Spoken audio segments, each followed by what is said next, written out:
It's connecting. Hello, I am Father Hugh Mackenzie. I'm a priest in London. I'm here with Pastor Tanner, who is a Baptist minister in Colorado. And we've linked up through the Discord server. We are both very interested in Jordan Peterson and Jonathan Pageau and Paul van der Klee. And I noticed some common interest in the relevance of philosophy to this extraordinary phenomenon that has been going on, and the Bridges of Meaning channel or server is one reflection of that. So we just thought we'd maybe try a little discussion, starting at least on the relevance of philosophy and particularly metaphysics as well and anthropology to this phenomenon, trying to understand what's going on in the Peterson, Pageau phenomenon, and we're trying to maybe learn something for our own ministries as well. So I'd invite Pastor Tanner just to articulate a little bit about his own interest in this philosophical theme within this phenomenon.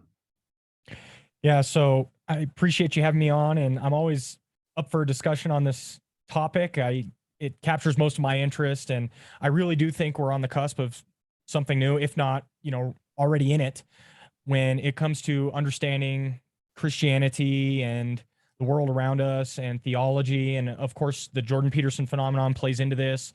And Pageau really intrigued me when it came to symbolic interpretation. As a Baptist, I come from a very grammatical, historical, there's one hermeneutic type of tradition. And because of that, I just didn't see any other way really of reading the Bible. And, over time, I think God kind of moved in my life to bring me along in many different ways, but I started to be more open-minded, ran a little bit across Peterson, but he's not the one who captured my attention so much as Pageau. And that was my first introduction to anything like a biblical symbolism. And that really, I just resonated with that. And I thought there's something going on here. And then not only that, but based on a recommendation from Peterson in a one-off video, I pick up McGilchrist's work on the Master and his Emissary. And that blew a bunch of my categories wide open. And so as I dug into Pageau and McGilchrist, I was trying to find the foundation of all of this, right? Even if you look at Vervaeke's 4 Ways of Knowing, there's some commonality within the 3 that are up against the propositional. And I was trying to figure out what brings these 3 ways of knowing together, the participatory, et cetera, that isn't really relevant in the propositional. And then when I started to read McGilchrist, I saw he talked about these in terms of the left and right hemisphere. And the way I would put it is I began to see what was missing, at least in terms of my Christianity and in what I would think are maybe Western interpretations of Christianity. And that is what McGilchrist would say the right hemisphere is. The right hemisphere is missing in our Western Christian traditions. And so I just told myself, I'm going to find it. And so I started digging far and wide everywhere I could to figure out where the right hemisphere was.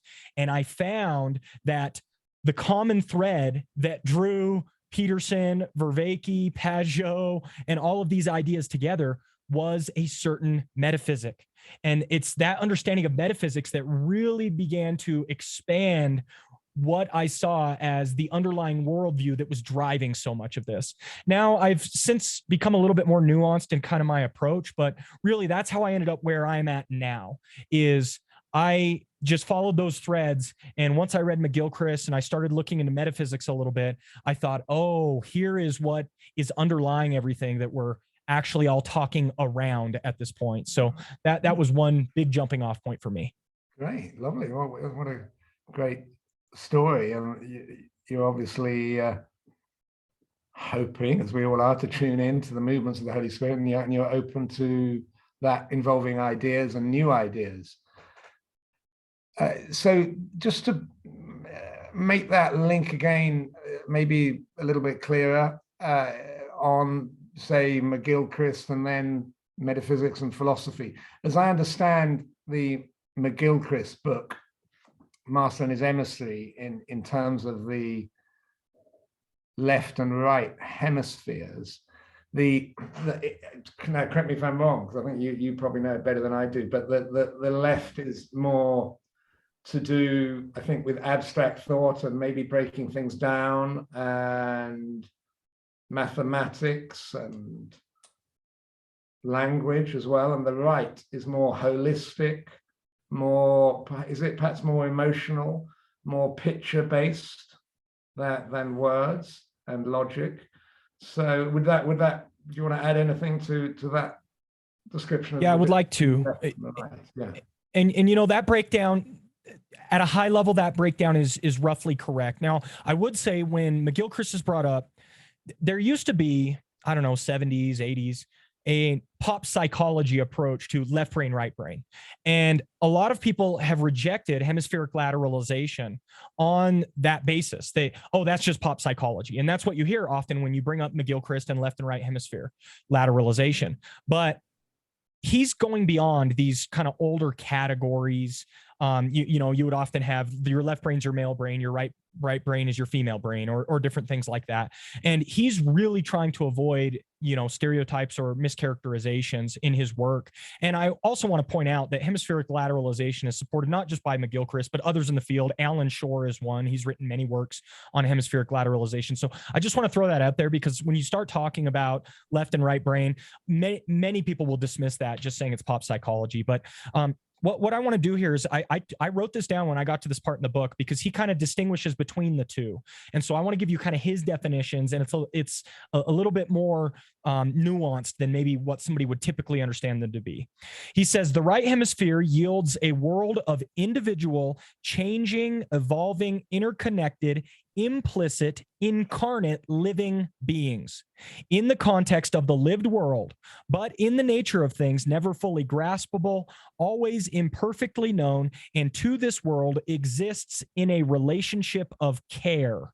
So that's how he understands this right hemisphere. Interconnection, it's implicit, incarnate, it's alive, it's relational, it's caring. That's what the right hemisphere is. And it sees things as a whole, as a big picture. In contrast, he says the left hemisphere is a perfect or closed system. It is mechanical and has a rearrangement of things that are already known. And so for him, the idea of newness approaches the right hemisphere, whereas the left hemisphere likes to categorize and put everything into, you know, fixed boxes so that it can manipulate the system in order to arrive at logical conclusions, right? So that's kind of how he puts it. And he defines them in other ways throughout the book as well. But I found those two definitions to be very helpful for me when I was trying to understand how he was approaching it. Yeah, okay, thank you for that.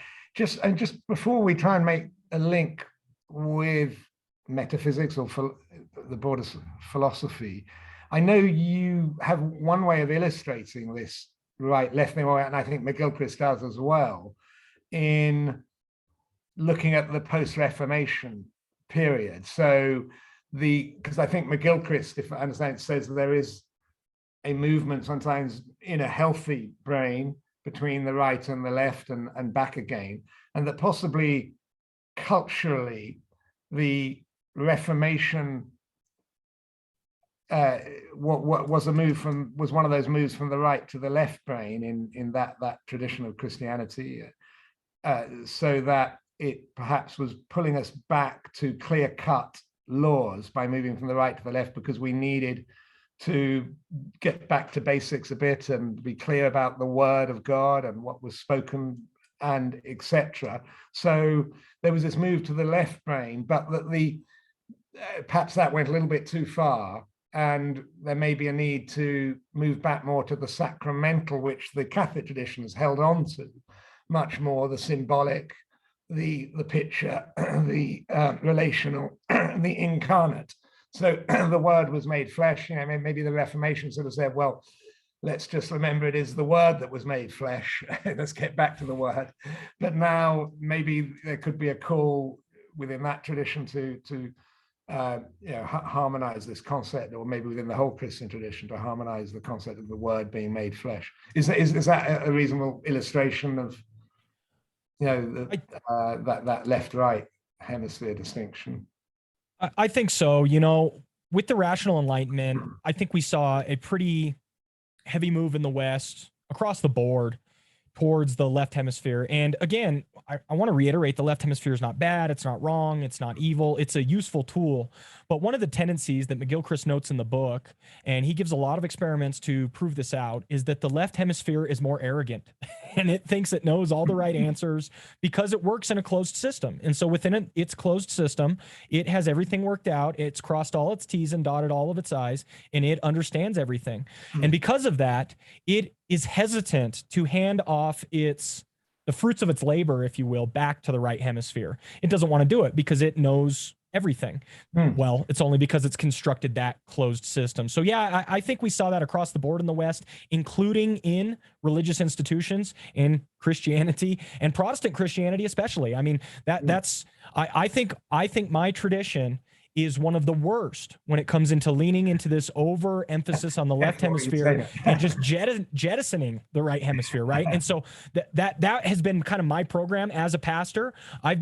How can I get the right hemisphere back for my people? And I think that involves a lot of different things. I think it involves all three of the ways of knowing that we've gotten rid of, right? I want to introduce more liturgy. I want to introduce kind of a more traditional approach. But not only that, I want us to take a second look at our hermeneutics and how are we interpreting the word? And we also need to look at our metaphysics, because functionally, in Protestant circles, you see a ton of people who essentially act as though we were, naturalists, scientific materialists, right? They function that way. They say they believe in God and all of these other things, but functionally speaking, God isn't an active part of my life. And I think it's because we've implicitly absorbed the wrong metaphysic as well. So I actually think this hits on multiple realms of how we do religion.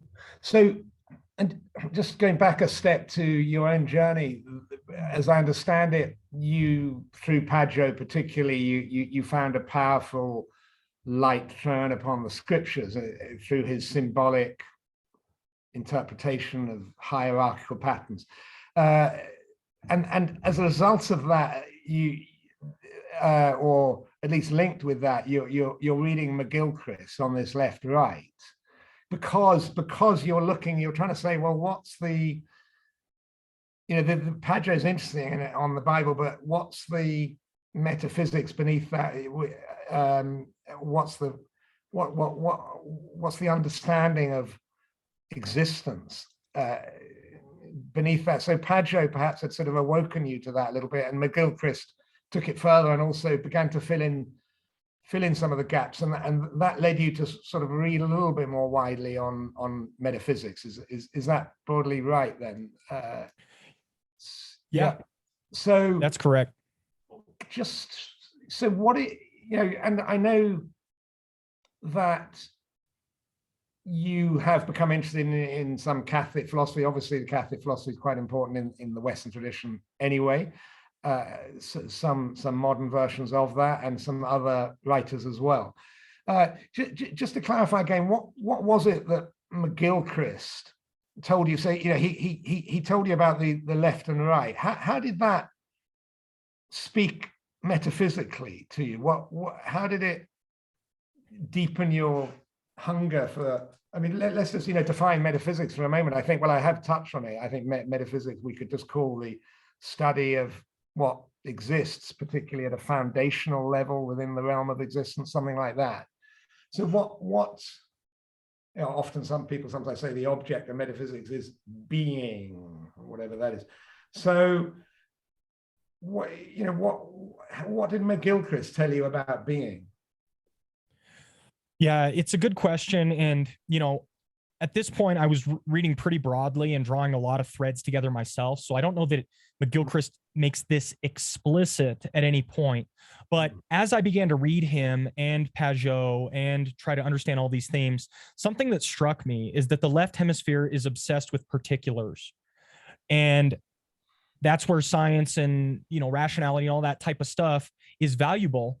But then I started to wonder about the form itself, the universal.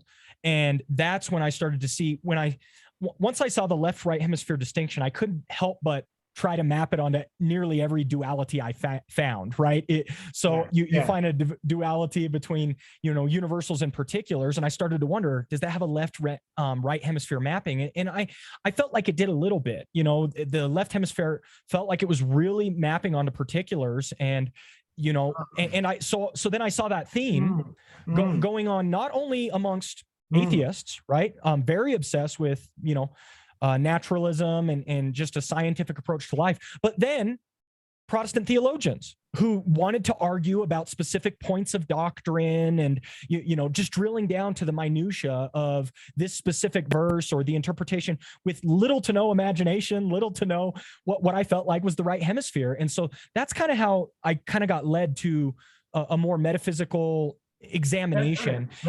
Yeah. And of course, the universal particular tension that we ought to perhaps briefly define in a moment is at the heart of Western philosophy, because it's sort of, on the whole, maps onto the one-many distinction, which the Greeks were fascinated with. They could see unity of parts, so all over the place. Parts are the many, and unity is the one. And in the second millennium philosophy, this tended to be associated with the structure of human language, in as much as we use what's called the universal term to capture particular individual things. So it's pretty difficult to understand any individual thing without describing it by a type term or a species. So if you have two different horses, the classic example here in England are two British horses, Red Rum and Shergar. And you have two horses. When you sort of say, what is it? You say, well, they are each a horse, and they are truly horses. We believe, if you're a realist, if you believe that language captures what is truly in existence, being, then you need really to be realist in some sense and say that Red Rum and Shergar both exist, but they are also truly horses, not just in the mind. And for instance, at the time of Thomas Aquinas, there was some thinkers already, like William of Ockham, who were saying, no, terms like horseness, universal terms, are just names that we apply. So all that really exists are the individuals and not the things that connect them, which is the horseness. And that was always going to encourage a sort of individualism, which arguably has been the successful philosophy for our culture. And it suggests the idea that things have natures which connect them with other things of the same species, and indeed beyond that, with their whole environment, has not been such a popular thing. So what you're saying there does answer my question. I think that McGilchrist has, in a very interesting book, has described the right and the left. At one point, even in that quote you read out, he talked about it being the right touching on individuals, and the left categorizing, so that indeed the individual is the many, the categorization is the one. So that's sort of particular universal again. So you got into reading about that distinction, and you became aware, I think, of this importance of realism, particularly in the Christian tradition, which after all uses language in its creeds. So we want to defend the ability of human sentences to capture what is true. So there we are, and does that bring us up to almost to the modern day in terms of this intellectual journey? But I think you have read something about nominalism, realism, idealism, and particularly in the Catholic tradition. I don't know whether you wanted to briefly touch on your awareness of where these debates are going today. Yeah, I'd be happy to. So Peterson and Pageau then. Yep. So where I ended up going with kind of that understanding is one of probably the most important point McGilchrist makes in the book is that we are meant to integrate the left and right hemispheres. They are meant to come together, and that, as far as I see it, he doesn't use this language, but this is how I would put it. and overemphasis on the right hemisphere is essentially a pre-modern approach to the world. A overemphasis on the left hemisphere is essentially a modern approach to the world. And what I believe we are meant to do is integrate the two, bring them both together, that we can simultaneously have science and imagination, if you will. And so it's the integration that I think is key. And I think Christians are best poised to lean into this because we have the doctrine of Christ, right? And he unifies the one and the many, right? He is a particular, and yet he is part of the one, right? I think the Trinity and or the, even the hypostatic union lend itself towards what I would call an integration of the two hemispheres. And so that I locked onto that. Once I read that in McGilchrist, and then I mapped it onto the one in many, and the universals and particulars, to me, that was it. It just intuitively, we must be about integration. That's what we're trying to do in our day and age. That's our goal, is we need to integrate the two hemispheres. We don't need to jettison everything we've learned over the last 500 years. And I mean that in theology and all these other areas as well. But we must return to an appreciation for the right hemisphere. And so that then started to lead me down into some of the historical debates, because then I asked this question. This cannot be the first time that the church is wrestling with this. And that's what I was going to say, actually. Yeah. Exactly. Thomas Aquinas, you're aware, Thomas Aquinas was wrestling with that. Aristotle, in a sense, was wrestling with that, because Plato was, I think we would say, in terms of this McGilchrist approach, was more left hemisphere, in that particularly in his early Plato, was very strong on the existence of forms, and that the individuals were maybe sort of participating in forms, but not really real in the same way.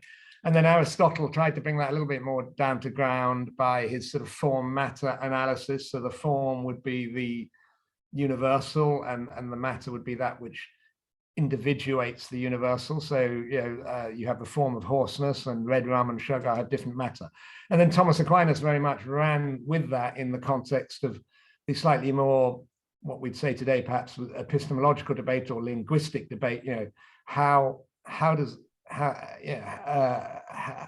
the universal term map on to reality? And he used a form of this, what's called today hylomorphism, from the word for matter, hule, and the Greek word for form, morphe, hylomorphism. And so we have been, the Western Christian tradition, particularly since him, has been trying to hold the two together. And indeed, Thomists, and there's a lot of modern stripes of that, but on the whole, I think they would probably say, well, Thomas Aquinas did successfully map it together. Then you do have a question, I think, to say, well, how come that hasn't really worked in the modern world, and people like Peterson is touching a lot more people than we are? That's the context of this sort of discussion we're having today, I think, is that the church is struggling to get its message across, but Peterson is not in the same way. And Pageau, Jonathan Pageau is close and respected by, close to Peterson and respected by him, is offering also something new. They both are, again, you could argue, joining somehow the left and the right hemisphere. In fact, what you just said about our Lord Jesus resonates with a key theme in Peterson, in that he says there's this sort of, I think, possibly more left, well, I don't know whether that's left hemisphere, but the idea of the hero of heroes, or the king of kings, or within myths, that the human person is clearly yearning for an absolute good who is maybe personal. And then in the myth, the story of Jesus Christ, he becomes historical. And perhaps that's one way maybe in which Peterson's doing that. You might be able to say more about how Pageau is linking the right and the left. But it would be an interesting discussion to sort of compare Peterson and Pageau, say, with Aristotle, Thomas. What's the difference, and why are Peterson and Pageau doing better than Aristotle, Thomas? I don't know if you've got any thoughts on that, but that's maybe another video. But yeah, I think that's absolutely relevant, and that's where you kind of talk about the background or the history.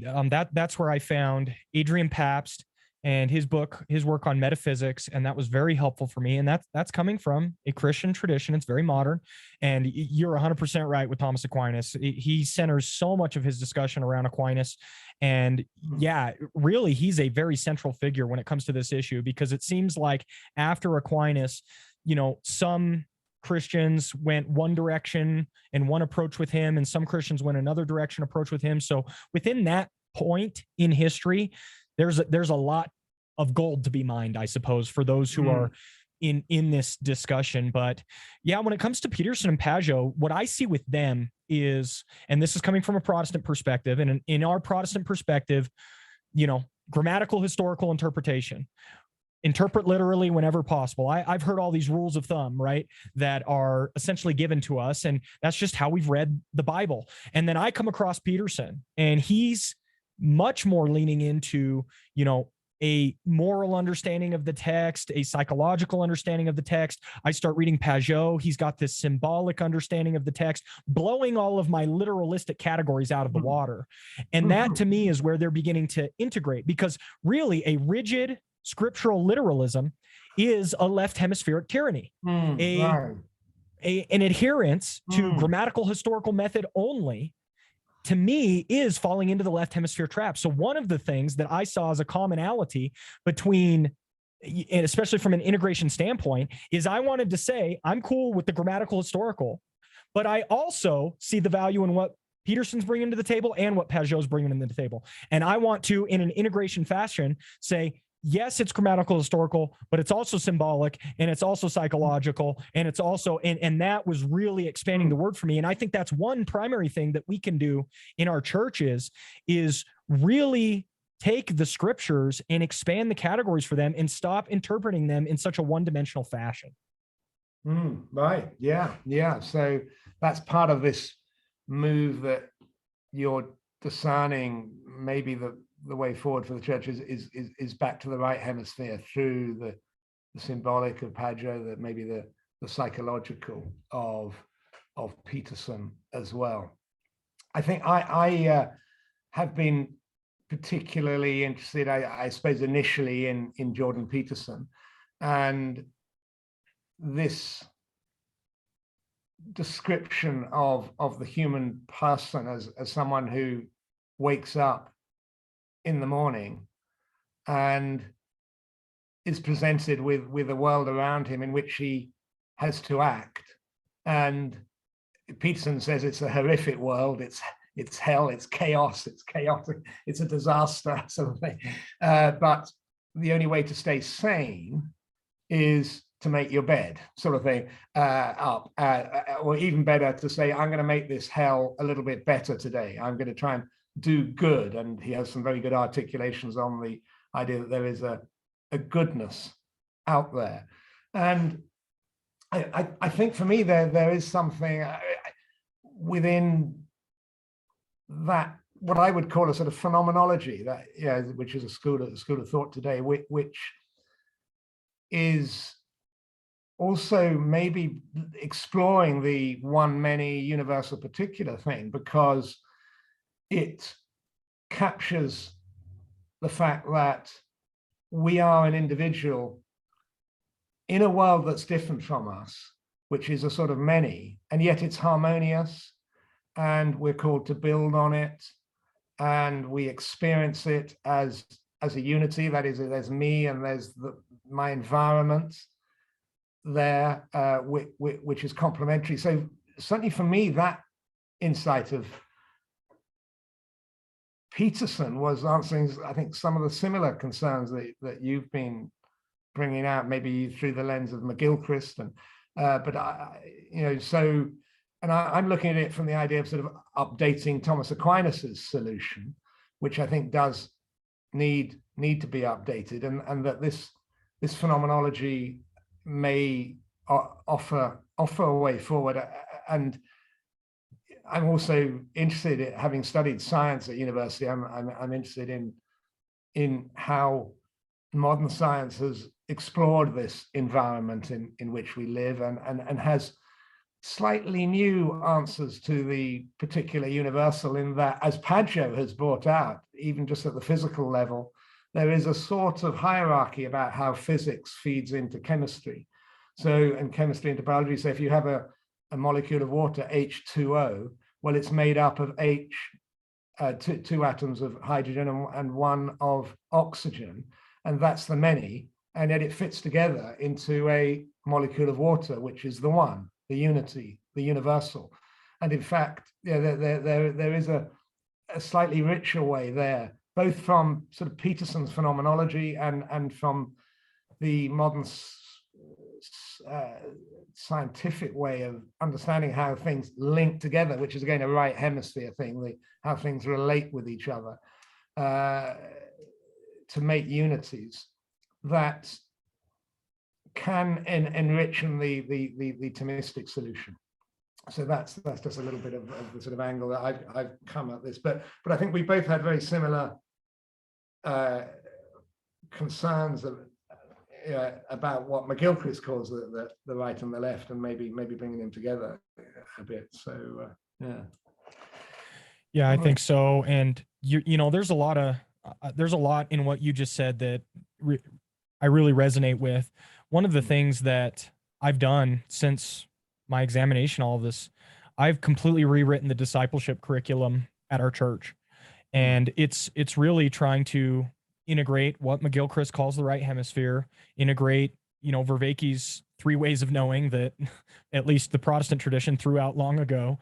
I just got to the point where I you know, our discipleship curriculum was just smashing information into people's heads. That's all it was. Yeah, we're going to smash theological information into your head. We've all done that. Yeah. And I was like, this isn't right. This isn't fully embodied Christianity. And so we've completely rewritten the whole thing. And it's, you know, it has to do with some of what I've been talking about in terms of, you know, incorporating alternate hermeneutics, but it's not only that, it's virtue development and growth. You know, I want people to participatorily in their life embody and live out Christian principles.